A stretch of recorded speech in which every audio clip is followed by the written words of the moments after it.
And now, please welcome Atlantic staff writer Clint Smith.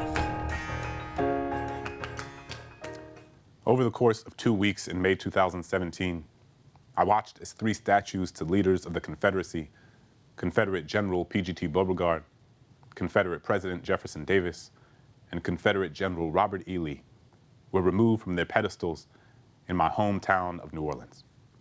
And as I watched the video of the 133-year-old statue of Robert E. Lee taken down from atop its 60-foot tall column, I thought about what it meant that I had grown up in a majority black city in which there were more homages to enslavers than there were to enslaved people.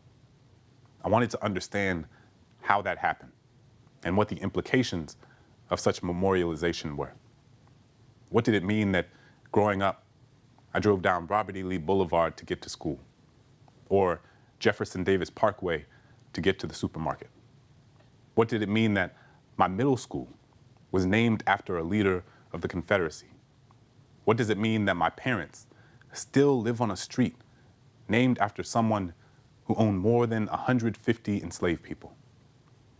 As I began asking these questions of my hometown, I began asking them about the country as a whole.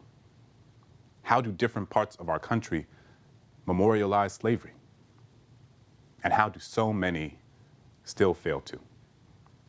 In my book, How the Word is Passed, I traveled to plantations, prisons, cemeteries, museums, memorials, houses, and historical landmarks to explore which places are confronting their relationship to this history, which places are running from it, and which places are doing something in between.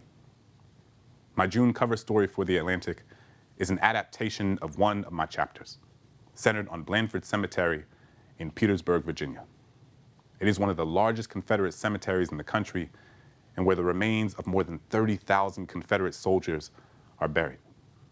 During a trip to Blandford I took before the pandemic, I spent the day with the Sons of Confederate Veterans as they celebrated Memorial Day, and listened as they told me a story about the Civil War and American history that was very different than the one I knew, and very different than any one that is grounded in reality.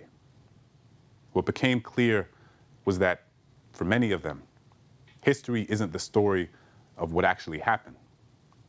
It is just the story that they want to believe.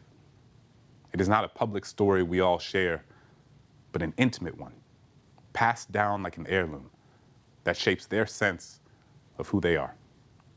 Confederate history is family history. History as eulogy, in which loyalty takes precedence over truth. This is especially true at a place like Blandford, where the ancestors aren't just hovering in the background, they are literally buried underfoot. So much of the story we tell about history is really the story we tell about ourselves. It is the story of our mothers and fathers and their mothers and their fathers, as far back as our lineages will take us. They are the stories that many of the Sons of Confederate Veterans and the United Daughters of the Confederacy have handed down to their children and grandchildren. But the reality is that just because someone tells you a story doesn't make that story true.